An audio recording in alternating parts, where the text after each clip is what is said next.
Sup, people? Eric here, and welcome back to Story Rant, the channel that was supposed to be about storytelling rants and writing advice, but now has grown into something much more, thanks to you. Today's video is an update to the OGL 1.1 update, the revocation of OGL 1.0a, and Paizo's response to Wizards, as well as some deeper thoughts on open content in general, and where I plan to take this channel and my own fictional works in the near future. So, what's happened since I published that video? Well, it's no longer OGL 1.1, it's OGL 2.0, according to Wizards of the Coast response. So if you haven't been paying attention to all the channels who've been reporting on this on the hour, every hour since this broke, I'll give you a quick recap that's not going to be super in-depth though. First up, Wizards responded to us lowly nerds. They did this via D&DBeyond and said some really stupid things. And I guess the only way to really communicate how stupid this statement was is to read it to you.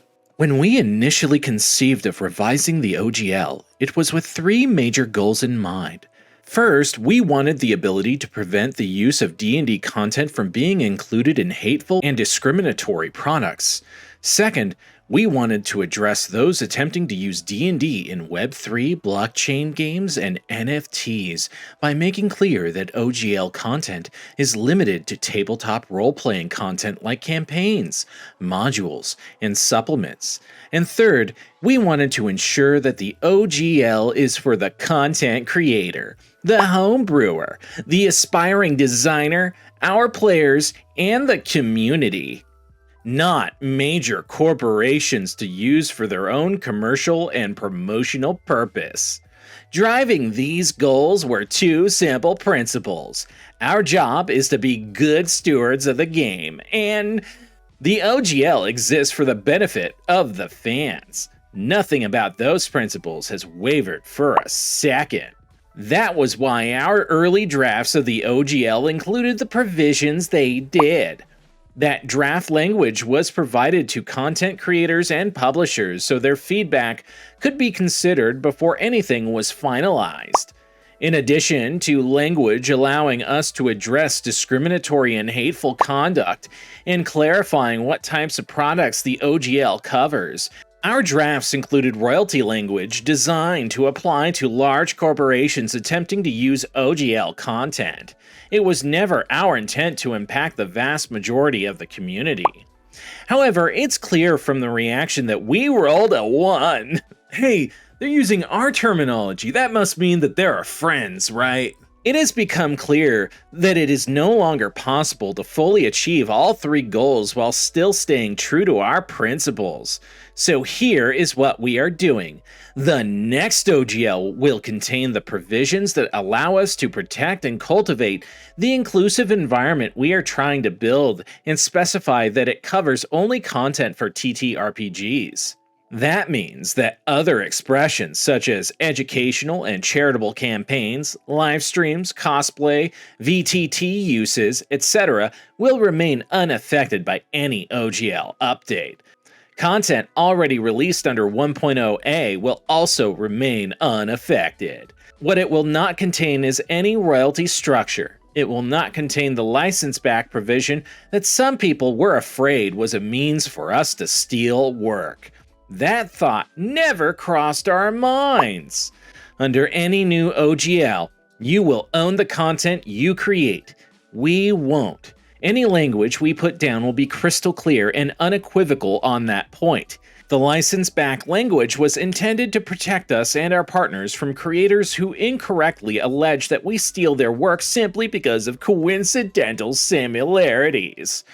As we continue to invest in the game that we love and move forward with partnerships in film, television, and digital games, that risk is simply too great to ignore. The new OGL will contain provisions to address that risk, but we will do it without a license back and without suggesting we have rights to the content you create. Your ideas and imagination are what makes this game special, and that belongs to you. A couple of last thoughts. First, we won't be able to release the new OGL today because we need to make sure we get it right. But it is coming. Second, You're going to hear people say that they won, and we lost because making your voices heard forced us to change our plans. Those people will only be half right. They won, and so did we. Our plan was always to solicit the input of our community before any update to the OGL. The drafts you've seen were attempting to do just that. We want to always delight fans and create experiences together that everyone loves. We realize we did not do that this time, and we are sorry for that. Our goal was to get exactly the type of feedback on which provisions worked and which did not, which we ultimately got from you. Any change this major could only have been done well if we were willing to take that feedback, no matter how it was provided. So we are. Thank you for caring enough to let us know what works and what doesn't, what you need and what scares you. Without knowing that, we can't do our part to make the new OGL match our principles. Finally, we'd appreciate the chance to make this right. We love D&D's devoted players and the creators who take them on so many incredible adventures. We won't let you down. Sorry for that incredibly tongue-in-cheek reading, but I could not resist. Oh, that's cringy. So what was the community's response to this? Well, a giant FU for the most part. But also other companies like Paizo, Green Ronin, and my personal favorite, Chaosium, had something to say about all this.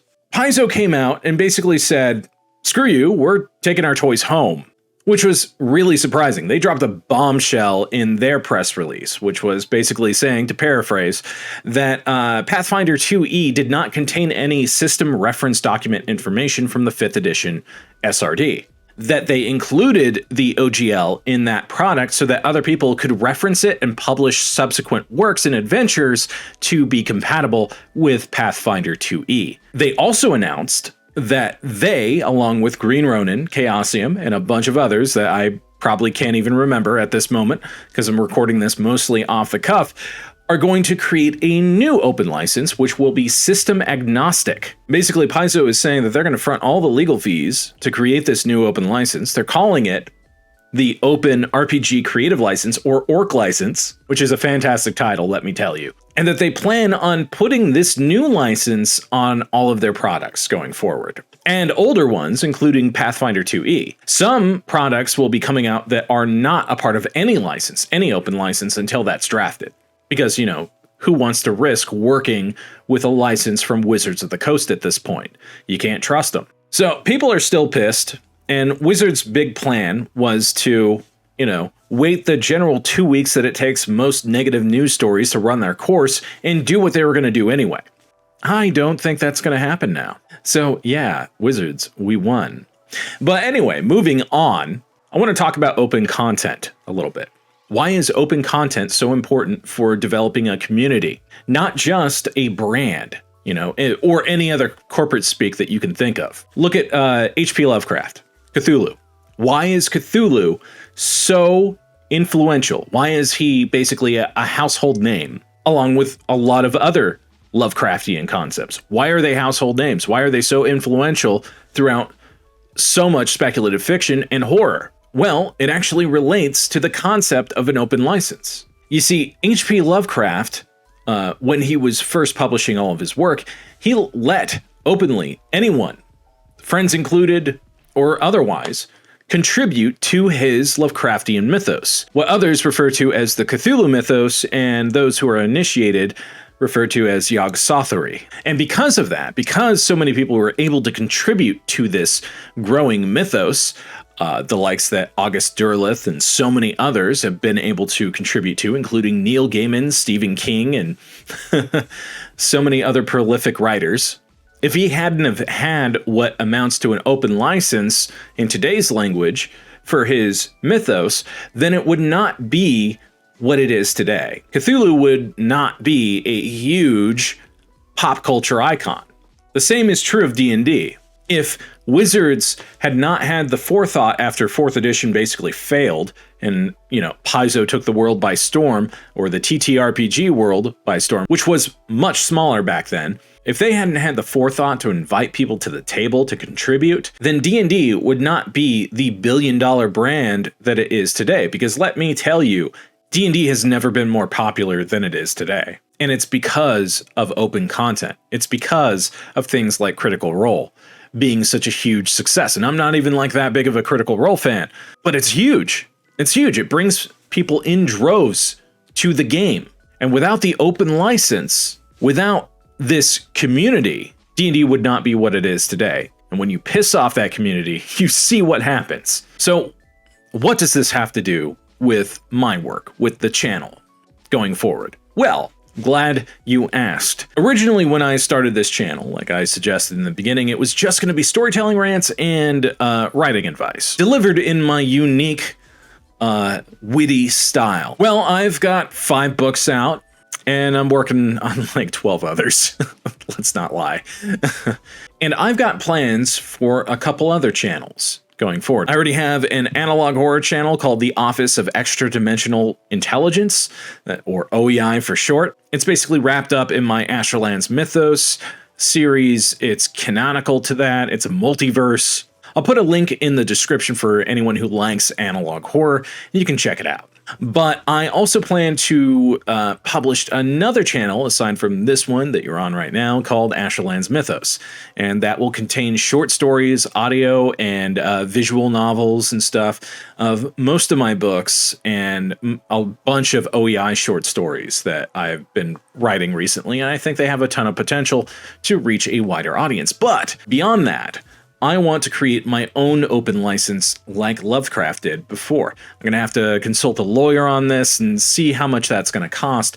But in the future, I want to open the multiverse of Asherlands Mythos so that other people can play around with it and see what they can come up with. Since it's a multiverse, you won't be stepping on my toes if you decide to do something crazy. And some of you already know that I'm a huge Call of Cthulhu fan. After all, the rulebooks are on my back shelf. I'm creating 2 wholly new scenarios for the Miskatonic repository. One's called The Observatory, and it's basically like exploring a M.C. Escher painting from hell. And then there's The Forgotten, which takes place in the middle of interstellar space, set in a cyberpunk dystopia, where a crew on their way to Proxima B wakes up from age suppression sleep to find that their ship is overrun by monsters and these strange vines. And it's up to them to figure out what is going on said ship and how to right the course and complete their mission, if they can. For now, that's pretty much all I can say about those scenarios.